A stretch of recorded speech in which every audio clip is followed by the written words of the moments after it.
नमस्कार साथियों, मैं मिथिलेश कुमार और आप मेरे साथ बने यूट्यूब के द कॉन्सेप्ट चैनल पे। साथियों, सेशन पे लास्ट तक बने रहे, सेशन को लाइक करें, सब्सक्राइब करें, अपने दोस्तों के साथ शेयर करें, साथ ही अच्छा या बुरा कमेंट जरूर करें, जिससे कि मैं आप सभी के लिए इसी तरह का एग्जाम ओरिएंटेड वीडियो लाता रहूं। तो आज हम कर्क रेखा भारत के कितने राज्यों से, विश्व के कितने देशों से होकर गुजरती है तथा सूर्य के उत्तरायण और सूर्य के दक्षिणायन से हम क्या समझते हैं, इससे जुड़े जितने भी महत्वपूर्ण पॉइंट्स है उसको कवर करेंगे। तो आइए देखते हैं।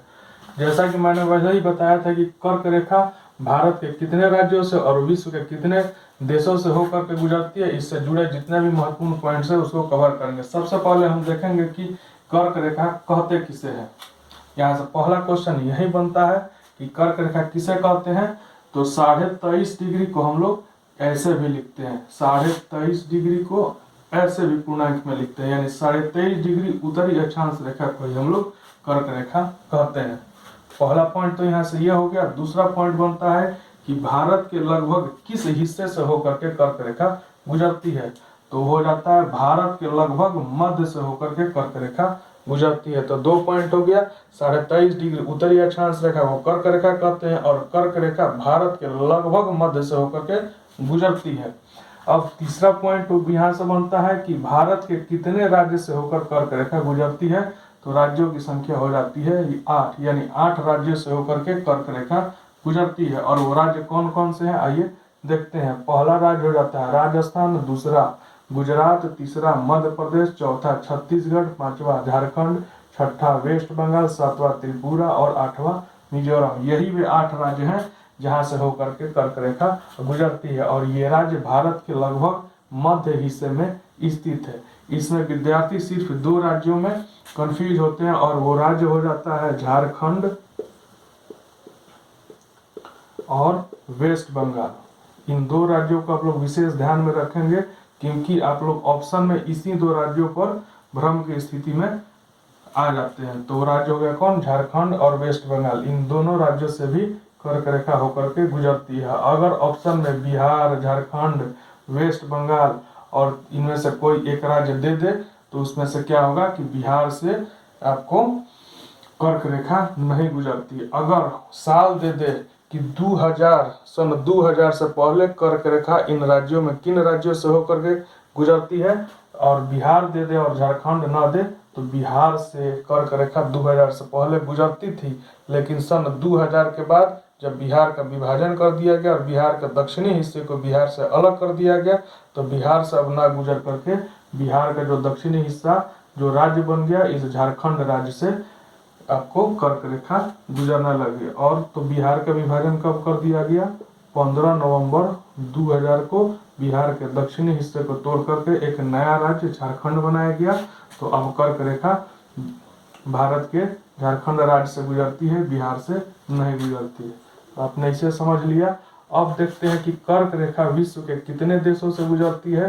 तो देशों की संख्या हो जाती है 19, पहले मैंने बता दिया। और वो देश कौन कौन से हैं तो आइए देखते हैं। सबसे पहले तो हमारा प्यारा देश भारत है, पड़ोसी देश बांग्लादेश है, ये भी पड़ोसी देश है म्यांमार, ये भी पड़ोसी देश है चाइना, ये भी पड़ोसी देश है ताइवान, और ये सऊदी अरब, UAE, Chad, Niger, Oman, Mexico, माली, लीबिया, अल्जीरिया, मिस्र, मोरितानिया, हवाई द्वीप, वेस्टर्न सहारा और बहामास। ये 19 देश है। इन्हीं 19 देशों से होकर के कर्क रेखा गुजरती है। तो इन 19 देशों में विशेष करके भारत के पड़ोसी देशों पर आपको फोकस करना है। तो कौन कौन देश है आइए हम बता देते हैं जिसपे आपको विशेष ध्यान रखना है। वो देश हो जाता है Bharat, Bangladesh, Myanmar, China, Taiwan, सऊदी अरब, UAE, Chad, Niger, Oman, Mexico, Libya और मिस्र। इन देशों पर आप लोग विशेष ध्यान रखेंगे क्योंकि ये देश ऑप्शन में जरूर देंगे। तो वो हो गया 19 देश जहां से कर्क रेखा गुजरती है। अब अगला यहाँ से पॉइंट बनता है कर्क रेखा से जुड़ा हुआ कि कर्क रेखा को कौन सी नदी 2 बार काटती है। तो वह नदी हो जाता है माही नदी, और माही नदी भारत की एक पश्चिमी हिस्से की नदी है। तो भारत की एक नदी है माही नदी जो कर्क रेखा को 2 बार काटती है। अब देखेंगे कि सूर्य के उत्तरायण और सूर्य का दक्षिणायन से आप क्या समझते हैं। तो पहले हम समझेंगे कि सूर्य का उत्तरायण से हम क्या समझते हैं। यही यहाँ पर है कि सूर्य के उत्तरायण से आप या हम क्या समझते हैं। आइए इसका आंसर बताते हैं।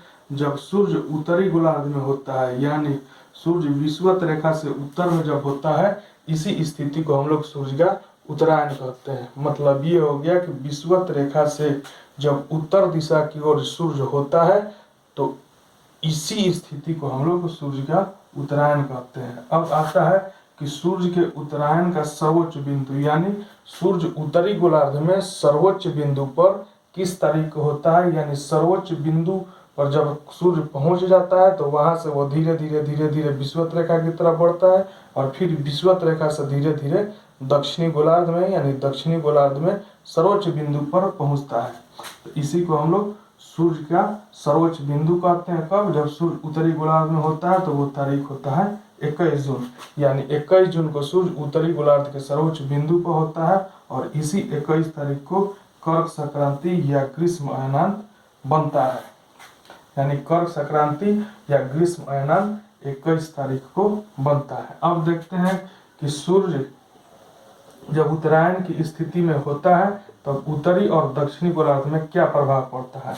यानी सूर्य जब विषुवत रेखा के उत्तरी हिस्से में स्थित होता है तो उत्तरी गोलार्ध में और दक्षिणी गोलार्ध में क्या प्रभाव होता है। तो उत्तरी गोलार्ध में दिन लंबी हो जाती है, रात छोटी हो जाती है। तो यहाँ से क्वेश्चन बनेंगे कि किस गोलार्ध में सूर्य के उत्तरायण के फलस्वरूप दिन लंबी और रात छोटी हो जाती है। तो उत्तरी गोलार्ध में। और दक्षिणी गोलार्ध में क्या हो जाता है, रात लंबी और दिन छोटी हो जाती है। किस स्थिति में? जब सूर्य उत्तरी गोलार्ध में होता है। फिर अब देखते हैं कि सूर्य के दक्षिणायन से हम क्या समझते हैं। तो सूर्य का दक्षिणी गोलार्ध में जब होता है उसी स्थिति को हम लोग सूर्य का दक्षिणायन कहते हैं, या यूं कहें तो सूर्य का विषुवत रेखा के दक्षिण में होना ये सूर्य का दक्षिणायन कहलाता है। अब फिर यहाँ से पॉइंट बनाएंगे कि सूर्य दक्षिणायन के सर्वोच्च बिंदु पर किस तारीख को होता है। तो वो तारीख हो जाता है 22 दिसंबर। यानी दक्षिणी गोलार्ध में 22 दिसंबर के दिन सूर्य दक्षिणी गोलार्ध के सर्वोच्च बिंदु पर होता है और इसी 22 दिसंबर को जब सर्वोच्च बिंदु पर पहुंच जाता है, यहाँ से सूर्य फिर धीरे धीरे विषुवत रेखा की तरफ जाता है और फिर वहां से वह कर्क रेखा की तरफ बढ़ता है। और 22 दिसंबर को ही हम लोग मकर संक्रांति के नाम से जानते हैं। ठीक है। अब देखते हैं कि सूर्य के दक्षिणायन की स्थिति में जब होता है तब उत्तरी गोलार्ध और दक्षिणी गोलार्ध में क्या प्रभाव पड़ता है। तो दक्षिणी गोलार्ध में दिन लंबी हो जाती है, रात छोटी हो जाती है, और उत्तरी गोलार्ध में रात लंबी और दिन छोटी हो जाती है। इसका कॉन्सेप्ट सीधा साधा यही है कि जब सूर्य जिस गोलार्ध में होगा उस गोलार्ध में दिन की अवधि लंबी होगी, रात छोटी होगी, और उसके विपरीत वाले गोलार्ध में रात की अवधि लंबी और दिन की अवधि छोटी होगी। यानी सूर्य जब उत्तरी गोलार्ध में हो जाता है, जैसा मैंने पहले बताया कि दिन की अवधि लंबी होगी, रात की अवधि छोटी, और उसके विपरीत वाले गोलार्ध यानी दक्षिणी गोलार्ध में दिन लंबी होगी, रात छोटी होगी। और जब सूर्य दक्षिणी गोलार्ध में होगा तो दिन लंबी होगी, रात छोटी होगी, और उत्तरी गोलार्ध में रात बड़ी और दिन छोटी होगी। अब आपको 3 डेट विशेष रूप से ध्यान रखना है, 21 जून, 22 दिसंबर और 21 मार्च और 23 सितंबर। तो आइए देखते हैं 21 जून को क्या होता है। 21 जून को कर्क रेखा पर सूर्य की किरणें लंबवत पड़ती है। यानी 21 जून को आपको सूर्य उत्तरायण के सर्वोच्च बिंदु पर होता है और 21 जून को ही कर्क रेखा पर सूर्य की किरणें लंबवत पड़ती है और 21 जून को ही कर्क संक्रांति होता है। फिर यहाँ देखें 22 दिसंबर को क्या होता है। 22 दिसंबर को मकर रेखा पर सूर्य की किरणें लंबवत पड़ती है और इसी स्थिति को हम लोग मकर संक्रांति कहते हैं। यानी जिस रेखा पर, जिस अक्षांश रेखा पर सूर्य की किरणें लंबवत पड़ेगी वही संक्रांति होगा। और उत्तरी गोलार्ध में जब 21 जून को सूर्य की किरणें कर्क रेखा पर लंबवत पड़ती है तो कर्क संक्रांति हो जाता है। और 22 दिसंबर को सूर्य की किरणें जब मकर रेखा पर लंबवत पड़ती है तो मकर संक्रांति हो जाता है। अब यहाँ 21 मार्च और 23 सितंबर को ध्यान में रखना है कि इस 2 तारीख को भूमध्य रेखा पर सूर्य की किरणें लंबवत पड़ती है। यानी भूमध्य रेखा पर सूर्य की किरणें लंबवत कब पड़ती है, 21 मार्च और 23 सितंबर को। इसको याद करने का आसान सा तरीका है कि यह हो गया विषुवत रेखा जो पृथ्वी के यानी बीचों से जाती है और ये 23.5 डिग्री उत्तरी अक्षांश रेखा जिसे हम लोग कर्क रेखा कहते हैं, और यह 23.5 डिग्री दक्षिणी अक्षांश रेखा जिसे हम लोग मकर रेखा कहते हैं।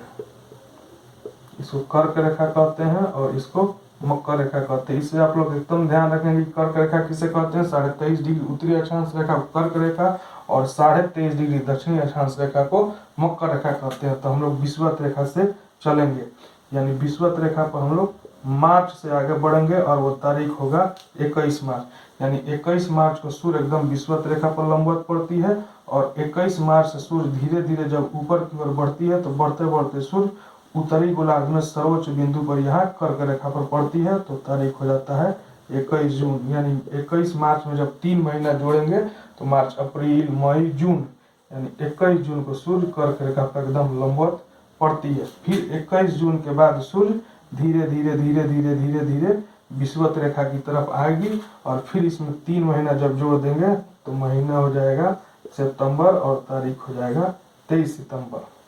यानी 21 जून से फिर लौट कर 23 सितंबर को विषुवत रेखा पर आएगी और फिर विषुवत रेखा से यह धीरे धीरे धीरे धीरे धीरे धीरे बढ़ करके मकर रेखा पर जाएगी और महीना हो जाएगा दिसंबर और तारीख हो जाएगा 22। यानी 22 दिसंबर को सूर्य मकर रेखा पर लंबवत चमकती है और 22 दिसंबर को मकर संक्रांति होता है और 22 दिसंबर को सूर्य दक्षिणी गोलार्ध के सर्वोच्च बिंदु पर होता है। एक बात यहाँ आपको बताते चलूं कि जब सूर्य विषुवत रेखा से जैसे जैसे ऊपर की ओर यानी उत्तर की ओर बढ़ती है तो इधर दिन की अवधि बढ़ते जाती है और रात छोटी होते जाती है और फिर जब उत्तरी गोलार्ध के सर्वोच्च बिंदु पर यानी 21 जून को पहुंचती है तो वहां से पहुंचने के बाद धीरे धीरे ये वापस लौटती है। तो फिर धीरे धीरे यहाँ पे दिन की अवधि छोटे होते होते होते होते यहाँ जब आएगी तो दोनों गोलार्ध में दिन और रात बराबर हो जाएगा और फिर जब इस विषुवत रेखा से दक्षिणी गोलार्ध में सूर्य धीरे धीरे जाएगी तो दक्षिणी गोलार्ध में दिन की अवधि लंबी होती जाएगी और रात की अवधि छोटी हो जाएगी। फिर यहाँ 22 दिसंबर से यह धीरे धीरे वापस लौटेगी तो फिर यहाँ से दिन की अवधि छोटी होती जाएगी और रात की अवधि लंबी होती जाएगी और फिर जब यहाँ आती है तो दोनों गोलार्ध में दिन और रात बराबर हो जाता है और यह प्रक्रिया निरंतर सालों भर और वर्षों तक चलते रहता है। तो साथियों, आज का सेशन आपको कैसा लगा कमेंट बॉक्स में कमेंट जरूर करेंगे और फिर हम अगले सेशन में एक नए इंटरेस्टिंग और एग्जाम ओरिएंटेड टॉपिक के साथ मिलेंगे। तब तक के लिए जय हिंद, वंदे मातरम।